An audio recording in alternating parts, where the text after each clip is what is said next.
Olá, aqui quem fala é Michele Camargo, seja bem-vindo a mais um vídeo do nosso canal. E no vídeo de hoje a gente vai fazer mais um exercício sobre mecânica dos fluidos, envolvendo manometria, envolvendo o princípio de Pascal e envolvendo também o princípio de alavanca, que é estudado lá em estática e que você precisa também para a resistência dos materiais. Então esses seriam os três tópicos, né, desse problema. Mas antes disso, gostaria de te convidar a curtir esse vídeo, compartilhar esse vídeo, se inscrever no nosso canal e se porventura os nossos vídeos têm te ajudado, você também pode nos ajudar se tornando membro do nosso canal. Como membro, além de você nos ajudar, você também tem acesso a materiais exclusivos, nossas apostilas e até cursos completos de mecânica dos fluidos, resistência de materiais e por aí vai, né? São mais de 500 vídeos disponíveis.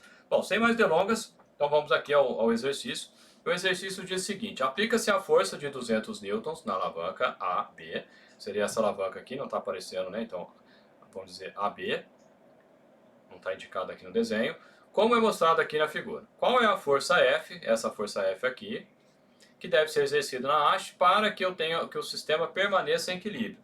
Bom, primeira coisa que você tem que ter em mente quando fala que você tem uma situação de equilíbrio é que ou você tem velocidade igual a zero, ou seja, né, o seu sistema está parado em relação a um referencial, ou você tem velocidade retilínea uniforme, ou seja, a velocidade não muda nem de direção e também não muda de módulo, de tamanho. Né? Então, se digamos você está dirigindo numa estrada reta a 100 km por hora, 100 km por hora é 100 km por hora, acabou, ponto, né? Não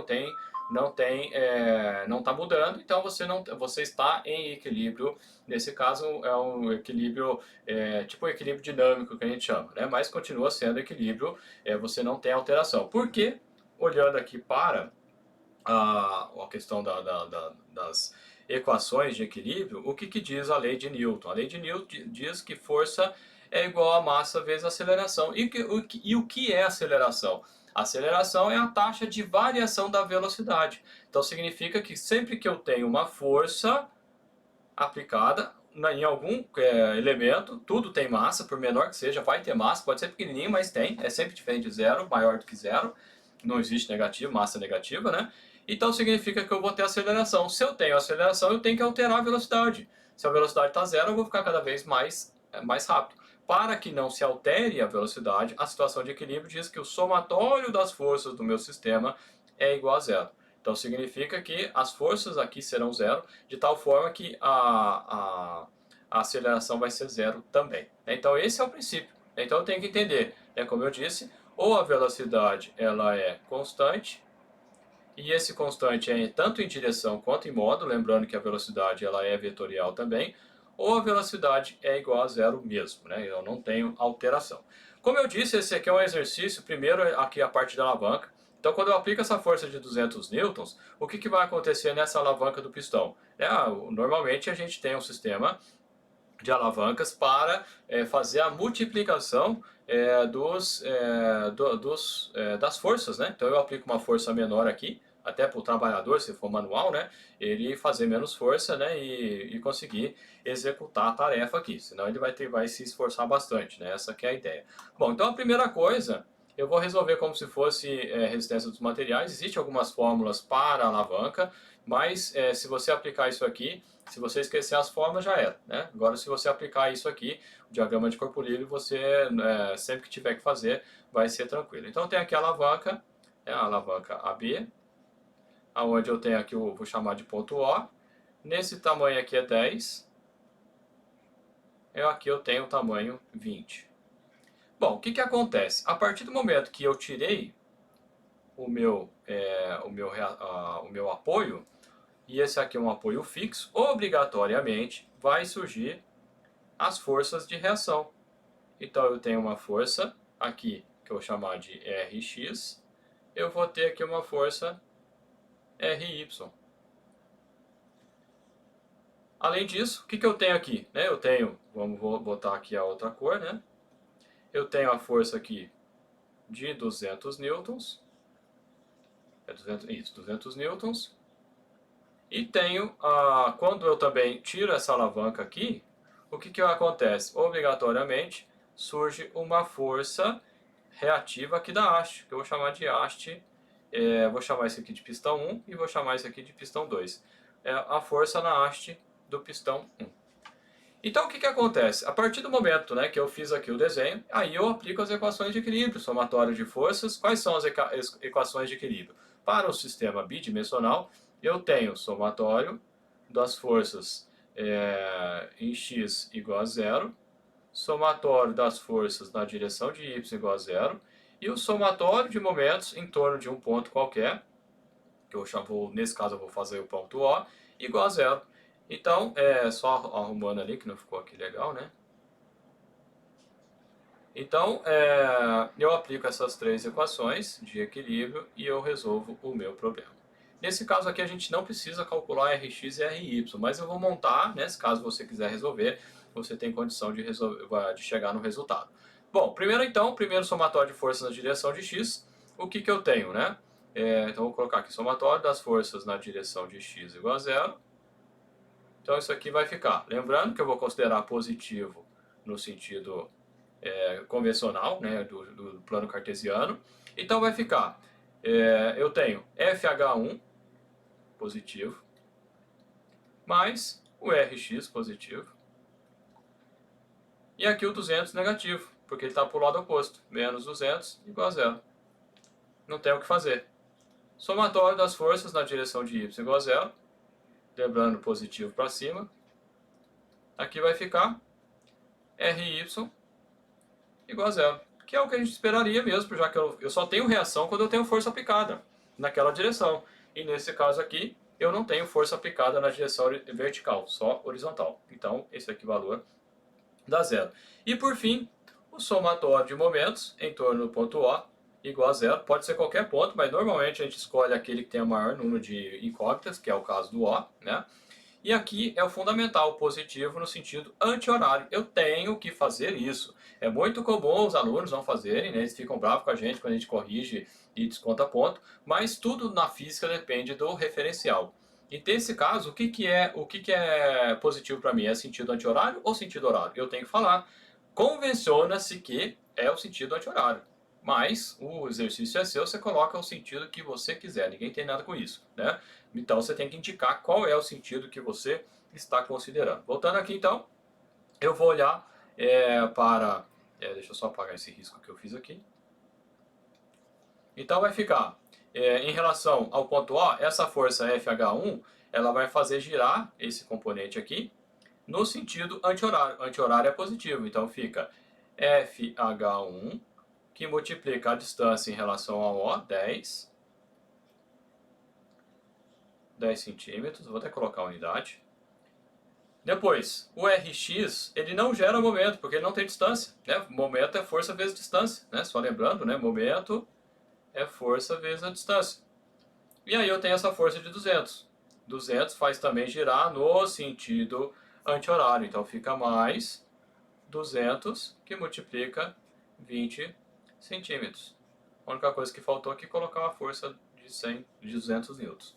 E isso aqui tem que ser igual a zero.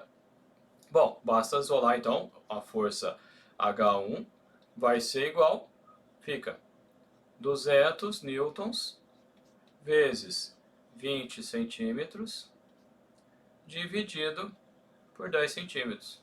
Por que eu estou colocando a unidade aqui? Para mostrar que não precisa, nesse caso, fazer a conversão para metro. Então, centímetro com centímetro corta, vai sobrar 200, né? Então vai ficar aqui, eu tenho que, por fim, a minha força da haste 1 vai ser igual a... Só que tem um detalhe aqui que eu estava esquecendo, quando eu passei esse 200 para cá, ele vira negativo. Né? Então está positivo, passa para o outro lado, negativo, então menos... Aqui eu estava escrevendo 2 de novo, não preciso, já posso colocar o resultado direto. Então vai ficar menos 400 newtons. Para achar o valor de Rx, basta substituir lá, né? Você vai ter o valor, vai dar 600, né? Mas eu não vou resolver aqui, que não faz parte do exercício, não tem essa necessidade, né? Bom, agora o que a gente tem?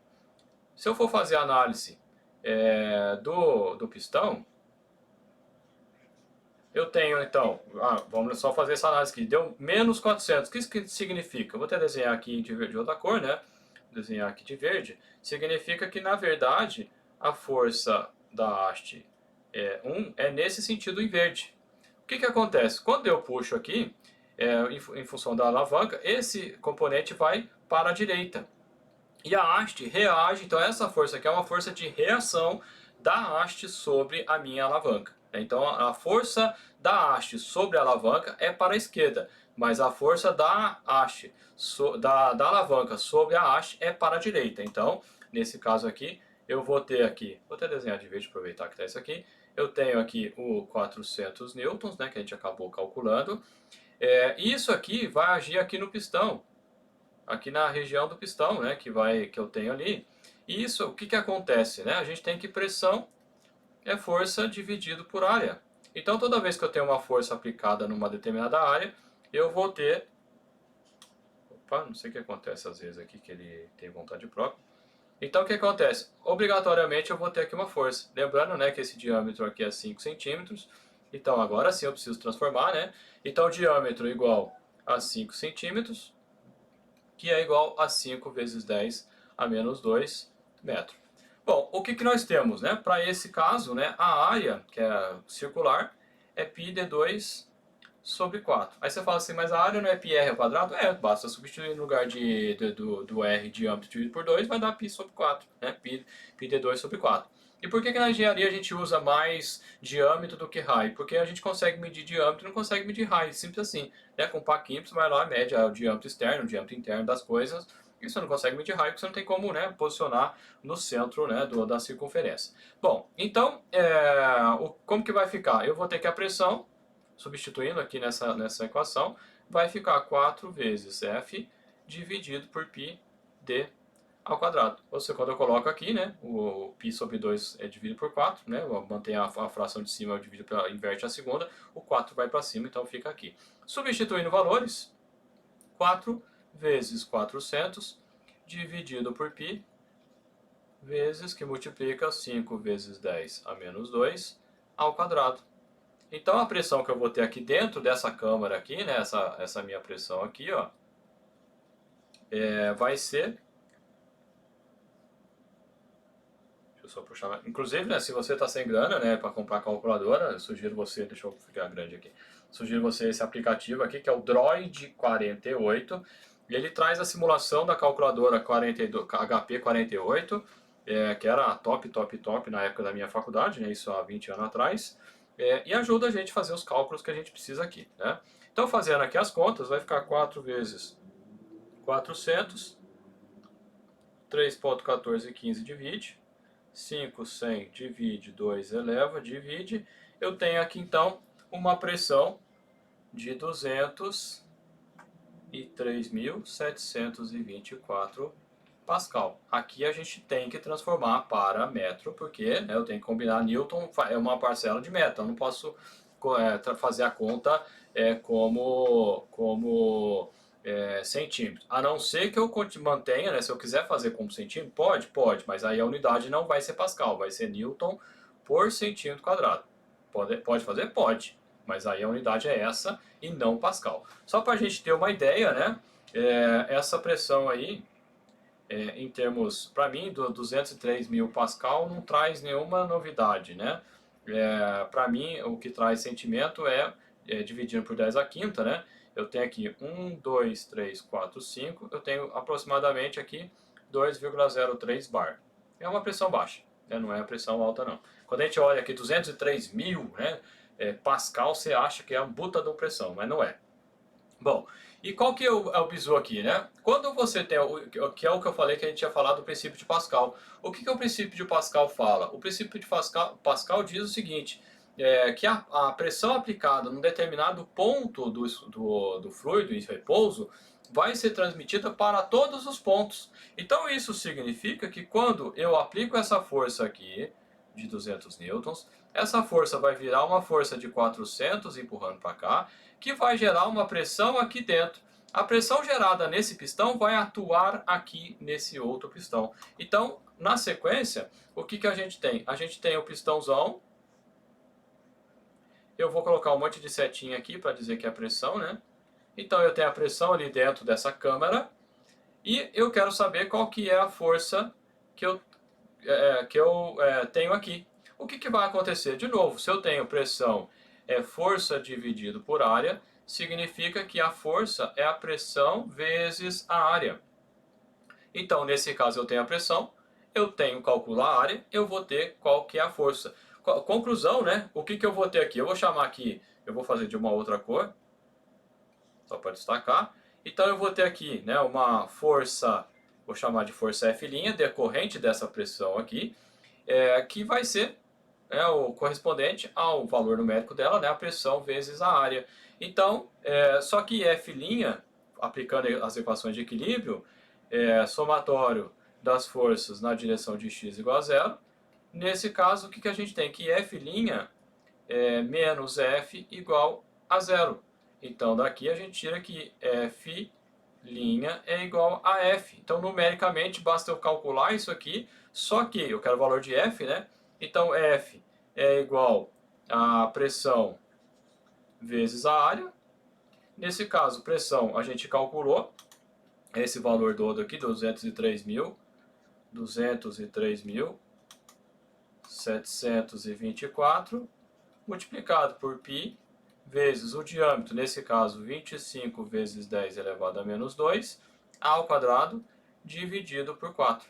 Então, a força que eu quero calcular, pegando a calculadora de novo, 3,1415, multiplica, 4 divide, 25, 100, divide, 2 eleva, multiplica. Então, a gente tem uma força de 10.000 newtons. Então veja que por esse sisteminha que foi aplicado aqui, eu saio de uma força de 200 newtons na entrada, mais o sistema de alavanca, eu já multipliquei aqui por 400, e depois por essa relação, essa mudança de diâmetros aqui do pistão, eu cheguei a uma pressão de 10.000. Então eu tenho aqui um multiplicador de pressão, um multiplicador de força, aliás. Então, ou seja, esse é um sistema que é bastante utilizado na hidráulica, né? A gente faz essas alterações de áreas, né? Justamente para fazer com que com uma pressão ou com uma força menor eu consiga levantar grandes cargas, né? Esse é o princípio da pneumática e da hidráulica. E agora eu quero saber de você o que você achou desse vídeo. Se gostou, compartilha, dê um joinha. E também, se tiver alguma sugestão de tema, por favor, coloque nos comentários. Beleza, pessoal? Um abraço e a gente se vê no próximo vídeo.